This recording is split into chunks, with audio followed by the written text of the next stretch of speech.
الحمد لله نحمده ونستعينه ونستغفره ونؤمن به ونتوكل عليه ونعوذ بالله من شرور أنفسنا ومن سيئات أعمالنا من يهده الله فلا مضل له ومن يضلله فلا هادي له ونشهد أن لا إله إلا الله وحده لا شريك له ونشهد أن سيدنا ومولانا محمدا عبده ورسوله أرسله بالحق بشيرا ونذيرا وداعيا إلى الله بإذنه وسراجا منيرا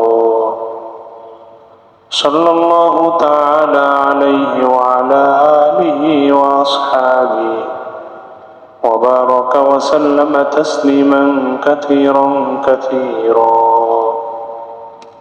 أما بعد فأعوذ بالله من الشيطان الرجيم بسم الله الرحمن الرحيم قل يا عبادي الذين أسرفوا على أنفسهم لا تقنطوا من رحمة الله وقال النبي صلى الله عليه وسلم لو بلغت ذنوبك عنان السماء ثم استغفرتني فغفرت لك ولا أبالي أو كما قال النبي صلى الله عليه وسلم آمنت بالله صدق الله مولانا العظيم وصدق رسوله النبي الكريم ونحن على ذلك لمن الشاهدين والشاكرين والحمد لله رب العالمين اللهم صل على محمد وعلى آل محمد كما صليت على إبراهيم وعلى آل إبراهيم إنك حميد مجيد اللهم بارك على محمد وعلى آل محمد كما باركت على إبراهيم وعلى آل إبراهيم إنك حميد مجيد الحمد لله আল্লাহ রব্বুল ইজ্জতের দরবারে অগণিত অসংখ্য শুকরিয়া আদায় করছি। আল্লাহ পাক আমাদেরকে বিভিন্ন ঝামেলা থেকে মুক্ত করে জুমার নামাজ আদায়ের উদ্দেশ্যে মসজিদে এসে কিছুদিনই কথা বলার এবং শ্রবণ করার তৌফিক দান করেছেন। এই জন্য আমরা অন্তরের অন্তঃস্থল থেকে শুকরিয়া আদায় করি আলহামদুলিল্লাহ।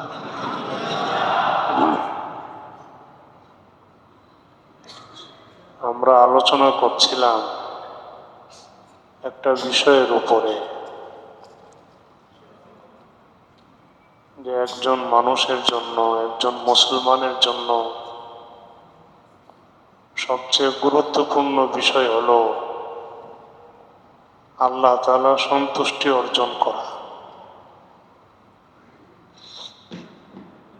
একজন মানুষ, একজন মুসলমান, তার উপরে যখন আল্লাহ তাআলা সন্তুষ্ট হন, এটা হলো তার জীবনের সর্বশ্রেষ্ঠ নিয়ামত, আল্লাহর সন্তুষ্টি অর্জন। এবং আল্লাহর সন্তুষ্টি যে অর্জন করতে পারে, এই অবস্থার উপরে যদি সে বলবৎ থাকে, তাহলে আল্লাহ পাক যার উপরে সন্তুষ্ট থাকেন তার মৃত্যুটাও ঈমানের সাথে হয়। আর আল্লাহ যদি সন্তুষ্ট না থাকে তো মৃত্যুর সময় মুশকিল হয়ে যায়। যদি আল্লাহ কারো উপরে সন্তুষ্ট না থাকেন, মওতের সময় তার জন্য কষ্টকর হয় ঈমান নিয়ে মৃত্যুবরণ করা। এই জন্য আল্লাহর সন্তুষ্টি অর্জন, এটা হলো একজন মুমিনের জন্য সবচেয়ে বড় নিয়ামত। আল্লাহর সন্তুষ্টি অর্জনে অনেক বাধা আছে। এই বাধাগুলি যদি না থাকে তাহলে আমাদের জন্য আল্লাহ সন্তুষ্টি অর্জন করা সহজ হবে। আল্লাহ সন্তুষ্টি অর্জনের ক্ষেত্রে অনেকগুলো বাধার মধ্যে একটা বাধা হলো আল্লাহকে না চিনা। আল্লাহকে না চিনা, আল্লাহকে চিনি না, এজন্য আল্লাহর সাথে সম্পর্ক হয় না। আল্লাহর সাথে নিবিড় সম্পর্ক হয় না এই কারণেই যে যথাযথভাবে আমরা আল্লাহকে চিনি না। এজন্য আল্লাহ তাআলাকে চিনার চেষ্টা করা, আল্লাহকে, আমার রবকে, আমার স্রষ্টাকে, এটাকে চিনা। আল্লাহকে চিনা যায় কিভাবে? আল্লাহ তাআলার অনেক গুণ আছে। ওয়াসিফাতুল্লাহি লা ইউহসা, অগণিত অসংখ্য গুণ আছে আল্লাহ। আল্লাহর এক একটা গুণ নিয়ে চিন্তা করলে আল্লাহকে চিনা যায়। তো আল্লাহর একটা গুণ হলো আল্লাহ তাআলা হলেন সাত্তার। আমরা কত ধরনের গুনাহ করি, এই গুনাহগুলিকে আল্লাহ গোপন করে রাখেন। আল্লাহ চাইলে এটাকে প্রকাশ করে দিতে পারতেন। আমাদের গুনাহগুলিকে যদি আল্লাহ প্রকাশ করে দিতেন, সবার গায়ে যদি লেখা থাকতো যে এই বান্দা এই গুনাহ করে, তা আমরা তো পোশাক পরি যেন নিজেকে সুন্দর দেখা যায়। আর পোশাকের উপরে যদি সাইনবোর্ড ঝুলানো থাকতো আমি এই গুনাহ করি, তো মানুষ তো আমাকে থুতু দিত, মানুষ আমার দিকে থুতু নিক্ষেপ করত। আল্লাহ তাআলা দয়া করে তার এক গুণবাচক নাম হলো সাত্তার, আল্লাহ গোপন করে রাখেন। আল্লাহ তাআলা দয়া করে আমার গুনাহগুলিকে আল্লাহ গোপন করে রাখছে, এটা মানুষের সামনে প্রকাশ করেন না। আল্লাহ গোপন করে রাখেন কেন? এটা আল্লাহর একটা গুণ। এটার একটা হিকমত হলো এই, আল্লাহ পাক মানুষের গুনাহগুলি গোপন রাখে যেন একজন মানুষ আল্লাহ তাআলার সাথে সন্ধি করে সে গুনাহগুলো থেকে তওবা ইস্তেগফার করে, গোপনে যেন আল্লাহর কাছে ক্ষমা চায়। এজন্য আল্লাহ গোপন করে রাখে, যে আমি জানি আর আমার বান্দা জানে, দুইজনই জানো, আর কেউ না জানো। সাথে আরেকজন জানে, ফেরেশতা জানে, যাকে আল্লাহ আমার জন্য নিয়োজিত রাখছেন। ওই ফেরেশতাটা জানেন আমি কি গুনাহ করি। হাদিসের মধ্যে আছে, কোনো বান্দা যখন প্রকৃত অর্থে তওবা ইস্তেগফার করে, আল্লাহ তাআলা ওই ফেরেশতাকে ভুলায়া দেন। এই বান্দার গুনাহগুলো ফেরেশতাকে ভুলায়া দেন আর আমলনামা থেকে মুছা দেন। কেন? আল্লাহ হলেন সাত্তার। গুনাহ ক্ষমা করেন কেন? আল্লাহ হলেন গফফার, মহা ক্ষমাশীল। আল্লাহ তাআলা মহা ক্ষমাশীল। কত বড় ক্ষমা করনে ওলা,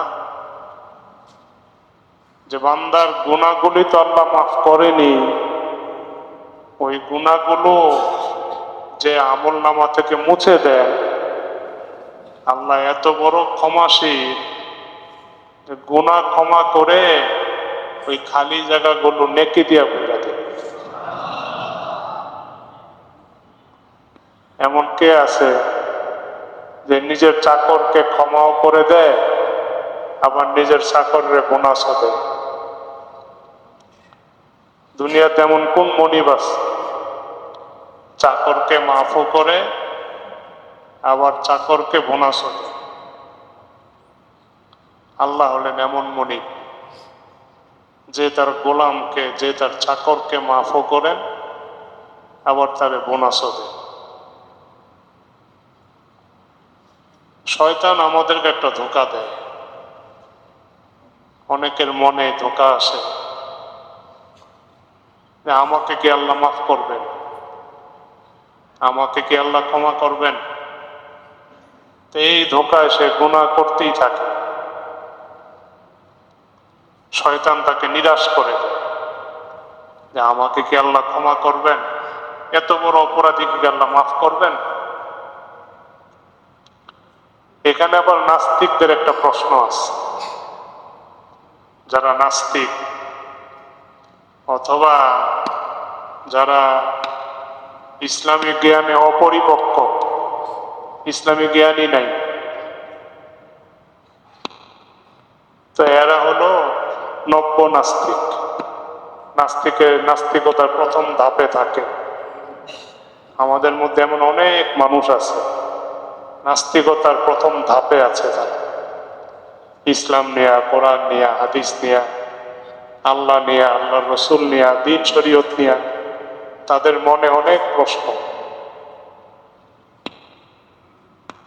এই সমস্ত প্রশ্নের কারণ হলো এই দ্বীন সম্পর্কে, শরীয়ত সম্পর্কে না জানা। এখন কথা হলো আমি জানবো কিভাবে? আপনার জানার অনেক উপায় আছে, এর মধ্যে একটা সহজ উপায় হলো এই, যে কোনো একটা মসজিদে একজন হক্কানি আলেমের পিছনে 3 বছর লাগাতার জুমার নামাজ পড়বে, ওনার আলোচনা শুনবে 3 বছর, যে কোনো একটা মসজিদে। অনেকে আছে এই মসজিদে 1 সপ্তাহ, ওই মসজিদে 1 সপ্তাহ, এরকম না।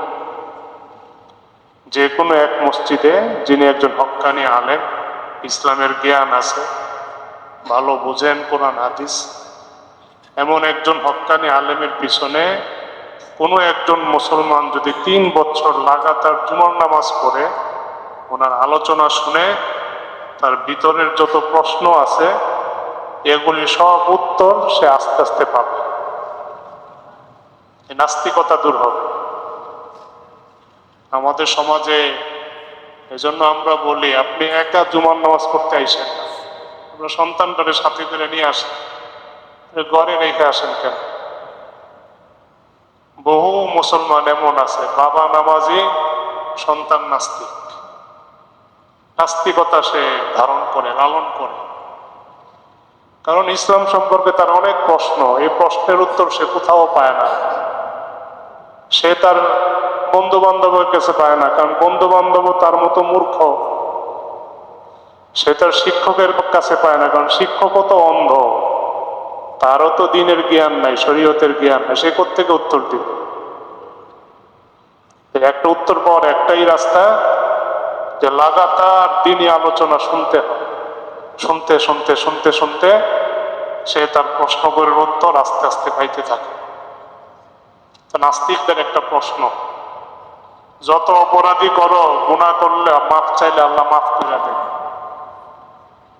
তো ইসলামের মধ্যে ইনসাফ বলতে নাউজুবিল্লাহ কিছু নাই। এটা তো ইনসাফ হইল না। একজন অপরাধ করবে আর মাফ চাইবে, তারে আপনি মাফ করে দিবেন, এটা তো আর ইনসাফ না। তো নাস্তিকদের একটা প্রশ্ন এটা, যে নাউজুবিল্লাহ আল্লাহ তাআলা ইনসাফ করেন না, বলেন না নাউজুবিল্লাহ। এর দলিল কি?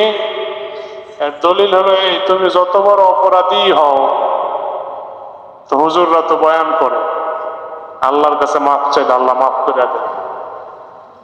এইটা তো আর ইনসাফ হইল না। আল্লাহর আদালত তাদের কথা, নাস্তিকদের কথা এই, আল্লাহর আদালত এটা তো ইনসাফের আদালত না, নাউজুবিল্লাহ। আল্লাহর আদালতই একমাত্র ইনসাফের আদালত। এটা হলো আমাদের ঈমান, এটা আমাদের বিশ্বাস। আমরা অন্তরের অন্তঃস্থল থেকে এটাই বিশ্বাস করি, একমাত্র আল্লাহর আদালতই ইনসাফের আদালত। তো নাস্তিকদের কথা, আল্লাহর আদালত ইনসাফের আদালত না। কেন? যে তুমি যত গুনাই করো, যত অপরাধী করো, আল্লাহর কাছে মাফ চাও, আল্লাহ মাফ করে দিবেন। আসলে সে বুঝে নাই মানুষের অপরাধ দুই ধরনের, একটা হলো আল্লাহর হক আর একটা হলো বান্দার হক। আল্লাহর কাছে ক্ষমা চাইলে যে আল্লাহ ক্ষমা করেন, এটা আল্লাহর হক, আল্লাহ মাফ করে। আমার হক আমি মাফ করে দিলাম, এনে কার বলার কি আছে? আল্লাহর হক আল্লাহ মাফ করে দেন। আল্লাহর হক কি? আল্লাহর হকের তো শেষ নাই। নামাজ পড়ে নাই, আল্লাহর হক নষ্ট করছে। রোজা রাখে নাই, আল্লাহর হক নষ্ট করছে। যাকাত দেয় নাই, আল্লাহর হক নষ্ট করছে। সত্য কথা বলে নাই, আল্লাহর হক নষ্ট করছে। চোখকে বাজে জায়গায় ব্যবহার করছে, আল্লাহর হক নষ্ট করছে। হাত পা জবান এগুলি বাজে জায়গায়, খারাপ জায়গায় ব্যবহার করছে, আল্লাহর হক নষ্ট করছে। আল্লাহর হক যে নষ্ট করছে সে তো অপরাধী। এখন সে যদি আল্লাহর কাছে ক্ষমা চায়, তো আল্লাহর হক সে যত বড় নষ্টকারী হোক না কেন, যত বড়ই নষ্টকারী হোক, আল্লাহর হক নষ্ট করার ক্ষেত্রে সে যত বড় অপরাধী হোক, যদি তার তওবা ইস্তেগফার প্রকৃত অর্থে তওবা ইস্তেগফার হয়, তো আল্লাহ তাকে মাফ করে দেন। এজন্য আল্লাহ হলেন গফফার, মহাক্ষমাশীল।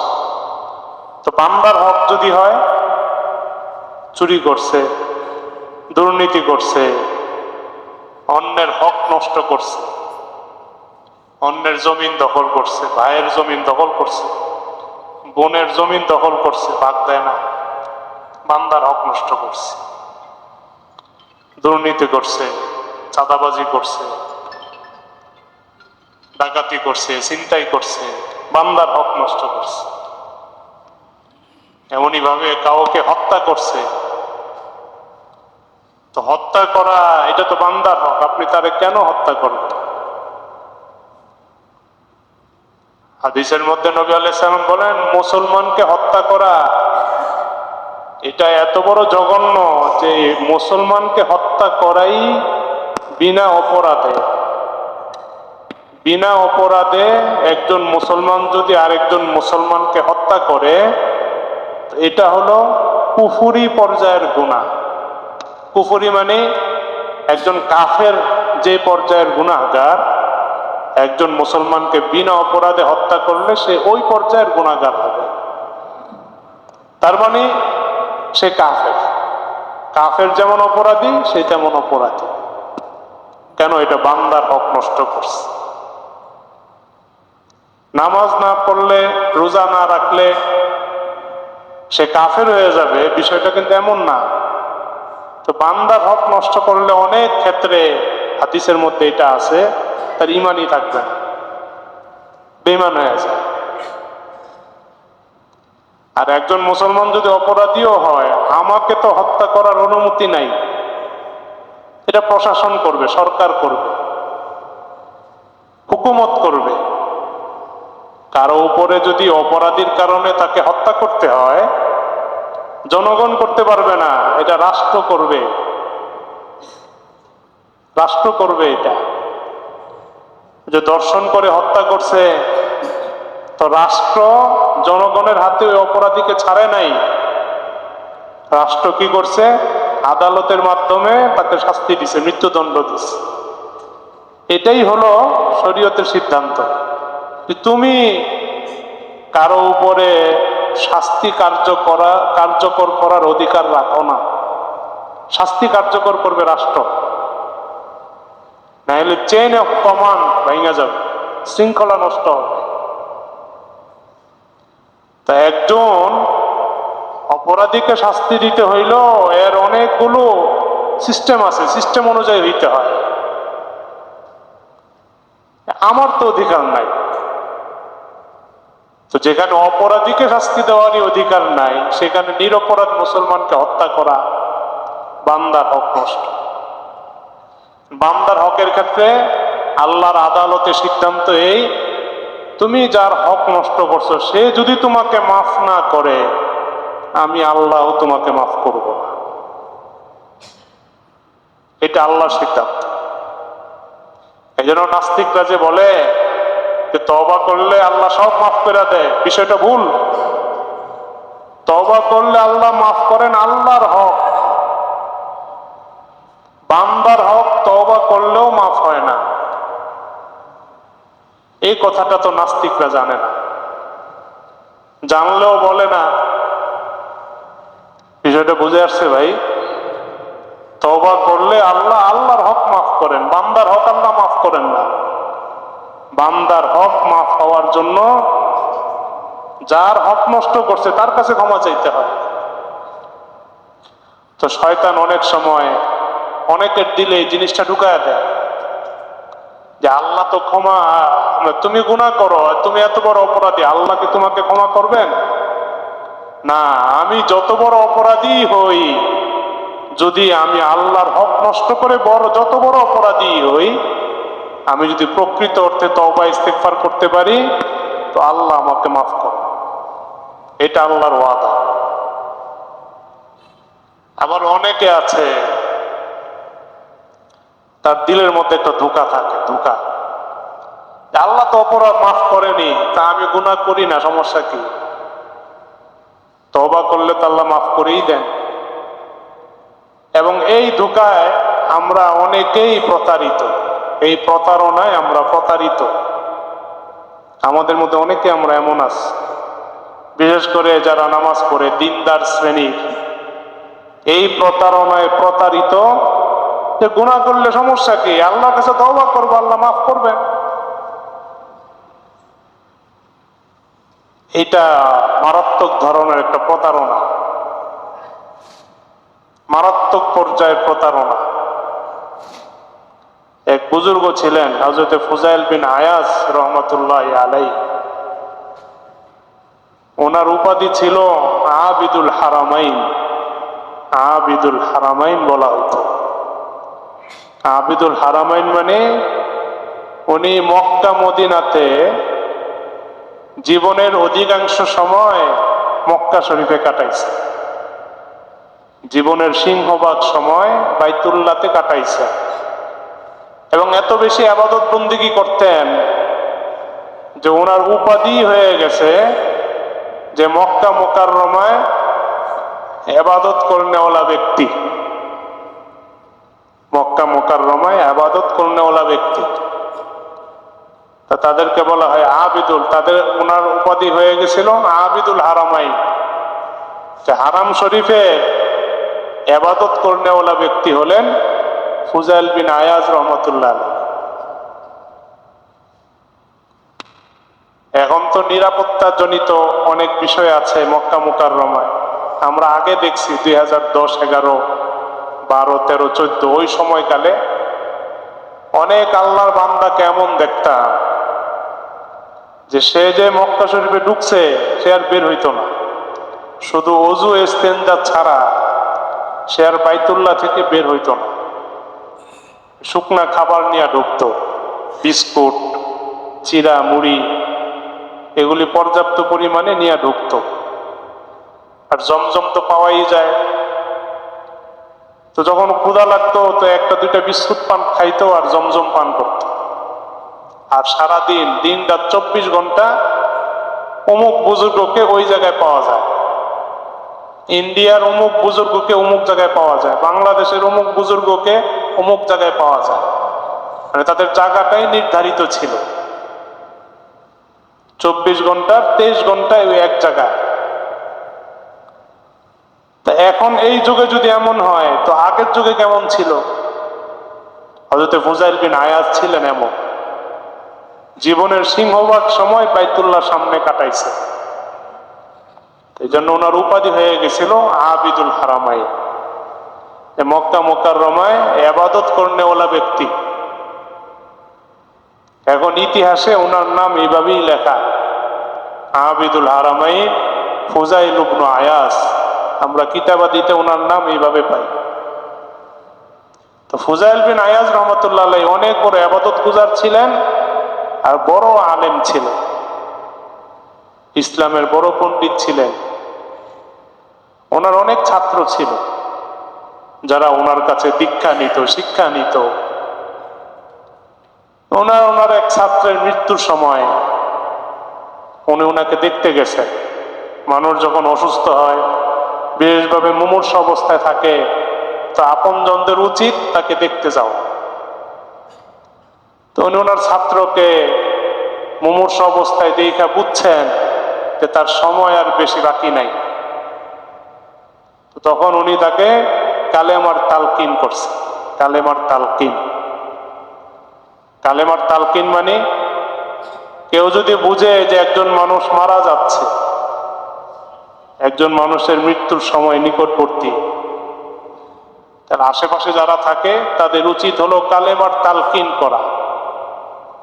তো কালেমার তালকিন কিভাবে করবে? তার সামনে বসে বসে আশহাদু আল্লা ইলাহা ইল্লাল্লাহ ওয়া আশহাদু আন্না মুহাম্মাদার রাসূলুল্লাহ এটা বলবে। এইটা তারে বলবে না আপনি পড়েন, তুমি পড়ো, বরং নিজেই পড়বে তার সামনে বসে বসে। এটা শুনে শুনে সে যখন কালেমা পড়বে, তো কালেমা পড়ার পরে ওই যে তালকিন করতে আসছে সে চুপ হয়ে যাবে। এইটা হলো সিস্টেম, নিয়ম। একজন মানুষ যখন মারা যায়, এ বোঝা যায় তার অস্বাভাবিক আচরণ থাকে।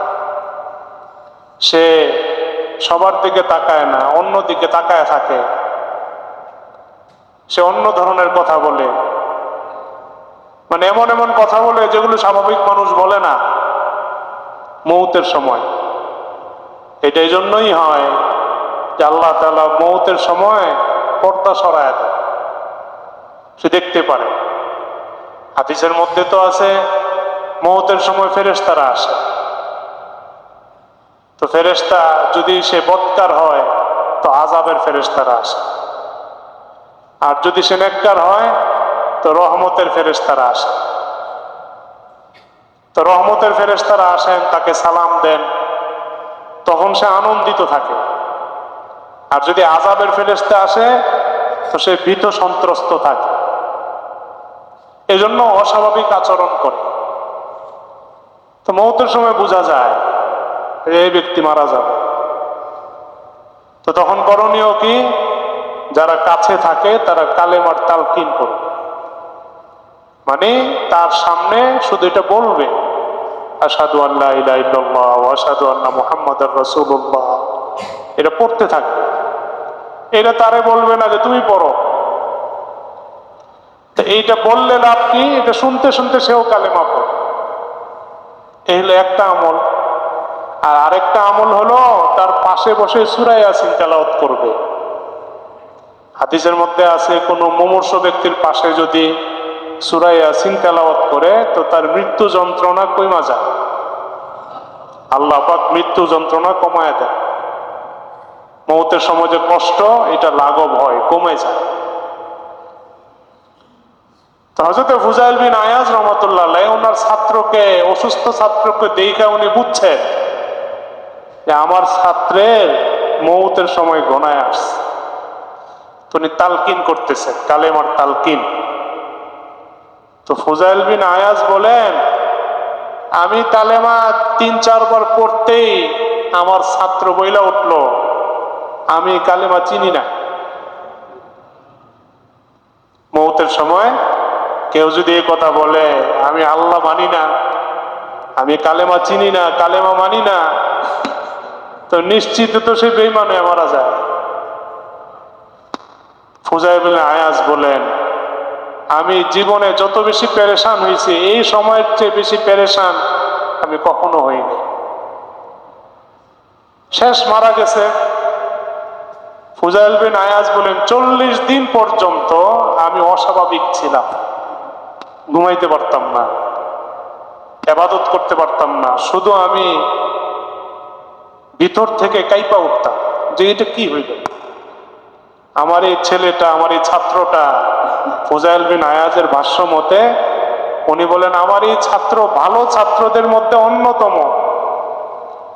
আমি যেমন ইবাদত গুজার, সেও ইবাদত গুজারই ছিল, তো মৃত্যুর সময় এমন হইল কেন? ফুজাইল বিন আয়াজ বলেন যে 40 দিন পরে আমি তারে স্বপ্নে দেখছি সে জাহান্নামে, আমার ছাত্রটা জাহান্নামে। তা আমি তার জিজ্ঞাসা করলাম, তুমি এত বড় ইবাদত গুজার ছিলা, আমার এত প্রিয় ছাত্র ছিলা, তোমার এই পরিণতি কেন? তোমার পরিণতিটা এমন কেন?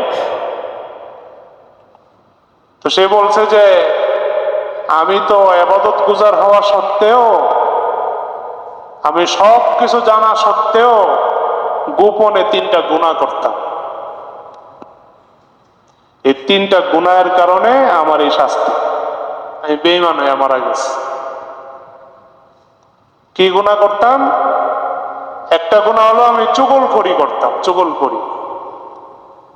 চুগলখড়ি কাকে বলে? চুগলখড়ি বলা হয় একজনের কাছে ভালো হওয়ার জন্য, একজনের সাপোর্ট পাওয়ার জন্য তৃতীয় আরেক ব্যক্তির দোষ বলা, যেটা আমাদের অনেকের স্বভাব এটা, যে আপনার কাছে আমি ভালো হওয়ার জন্য আমি আরেক ব্যক্তির দোষ আপনারে বলি। এমন এক ব্যক্তির দোষ বলতেছি যে ব্যক্তির সাথে আপনার সম্পর্ক ভালো, একটা ব্যক্তির সাথে আপনার সম্পর্ক ভালো, ওই ব্যক্তি সম্পর্কে তার দোষ আমি আপনারে বলতেছি এজন্য যেন তার সাথে আপনার সম্পর্ক নষ্ট হয়ে যায়।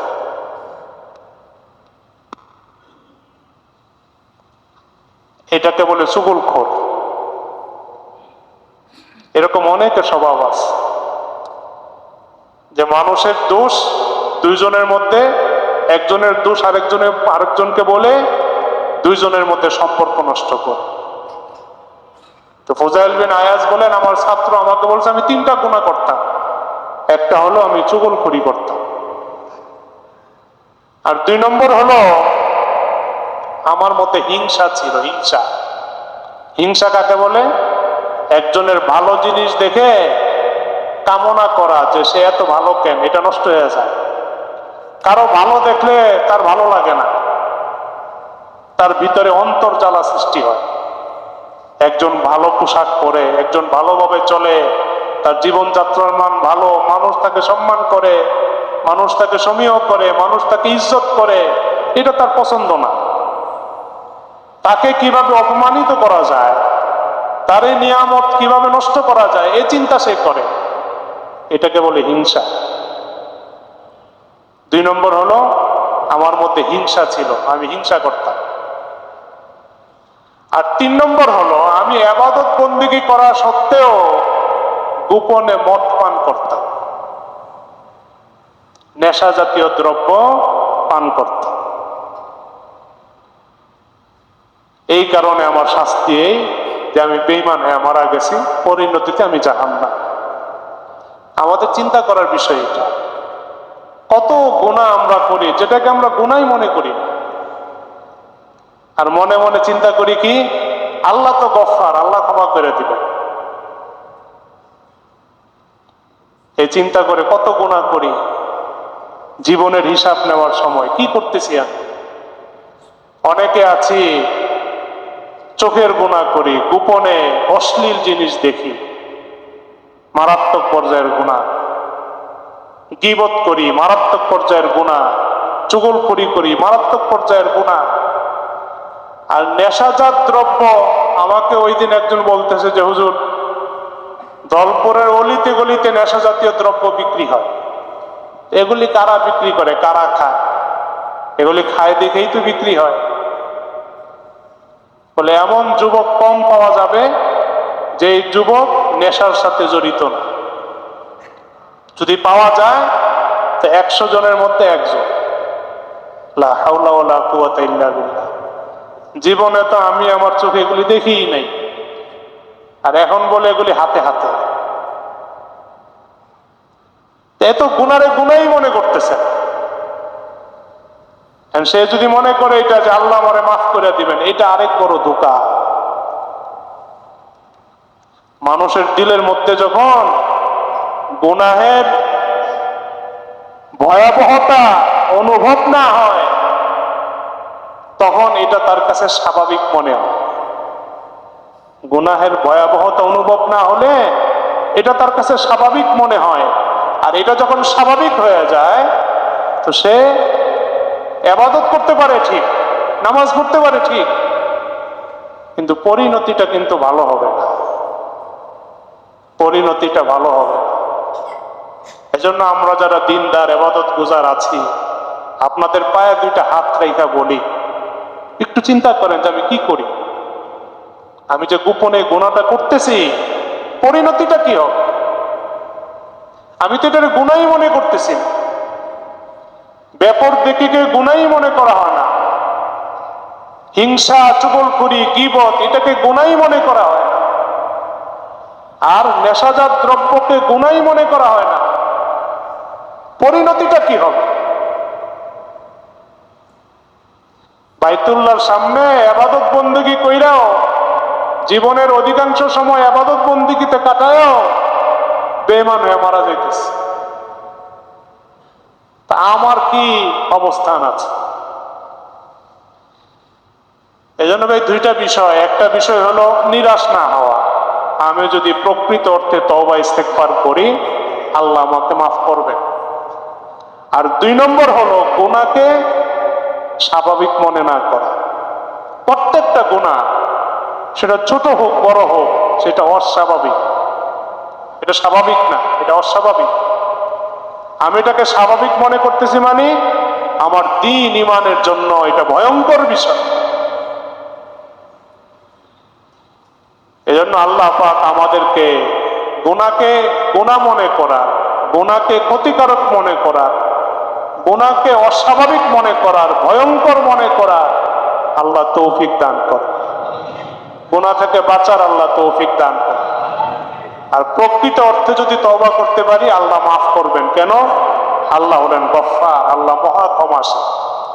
আল্লাহ পাক আমাদের সকলকে প্রকৃত অর্থে আল্লাহকে চিনে আল্লাহর সাথে সম্পর্ককে নিবিড় করার তৌফিক দান করেন।